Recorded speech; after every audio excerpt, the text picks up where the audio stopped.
Bo Horvat. Does this change the Islanders' position to make the playoffs? Maybe. I do believe the Islanders are missing a couple of pieces. It's not just one. I think they need to add another offensive guy, another fast speed demon guy, maybe for the first line to add with Bo Horvat and Barzal. Horvat is a very talented kid, and if the Islanders could re-sign him, which I don't think Lou Lamoriello makes this trade if he didn't think he was going to sign him. If they let Bo Horvat go to free agency, I don't believe the Islanders could persuade him to come to Long Island. The fact that he's going to be there half a season and maybe a playoff run, that would persuade Bo Horvat to re-sign with the Islanders because he will know that if he signs a 6 or 7 year deal with the Islanders, he will be with Barzal moving forward for the next 7 years. Horvat has won 625 faceoffs in 49 games this season, an average of 12.75 faceoff wins per game. Horvat's 625 faceoff wins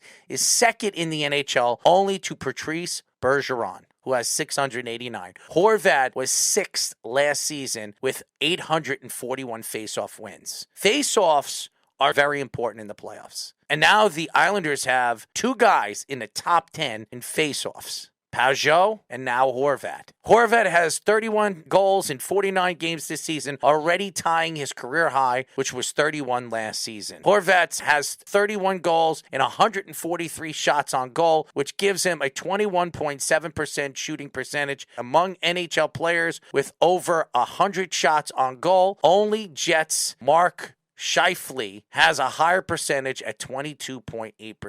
Horvat averages 20 minutes and 48 seconds per game, which is 7th highest amongst NHL forwards. Horvat has been coached by 4 different coaches in his career. This is a young player who just turned 27. He's in the prime of his career. He's looking for a big contract. Vancouver offered him 2 contracts this season already. He decided to not take those contracts. He wanted to go to free agency, and now he gets traded to the Islanders. Long Island's a beautiful place. Vancouver's a beautiful place. It's right on the water, so is the island. He will feel at home. I believe that Lou Lamoriello had to make this trade if he believed that he can somehow sign Horvat in the offseason. The Boston Bruins, Bergeron is getting old. Horvat is another Bergeron, a younger, visional player like Bergeron. The Islanders needed to make a smash. They needed to do something to maybe change their season around. They're only 2 points out of a playoff spot behind Pittsburgh. They're very much in this race. Do I think the Islanders should have traded Antti Raanta? No. It's another year that Lou Lamoriello trades off another first-round draft pick. Lou's been here for almost 5 years. He has had one draft, the first-round draft picks. And I was at that draft. Wallstrom and Dobson. Dobson looks like he's a player. Wallstrom, so far, he's been a bust. They finally drafted a guy in Antti Raanta who was a first-round talent in the second round, and then he traded him away. Was it worth it? I absolutely believe if they can re-sign Bo Horvat, the Islanders won this trade. Now, if Antti Raanta turns into a 30-goal scorer and Anthony Beauvillier turns into the player that we thought he was going to be when he was drafted in the first round, and that first-round draft pick becomes a good player, then Vancouver wins. But for right now, the Islanders are a win-now team. They're the oldest team in the NHL. They needed to add an offensive powerhouse, automatically becomes their best player. It's a good move for the Islanders. And you talked about it last week, too. Lou Lamoriello, I don't think, wants to do another rebuild. If the value was there to get a big swing like this, he was going to take it. And the Islanders got very good value for this. I thought it was going to have to take probably one more player. Not necessarily one more like Aatu Raty level prospect, but maybe at least a B-level prospect, like still a good young player or one of their young defensemen on the roster. The Islanders got him for that kind of value, I think is very impressive because he's 27 years old. He's very durable, among the league's best face-off guys.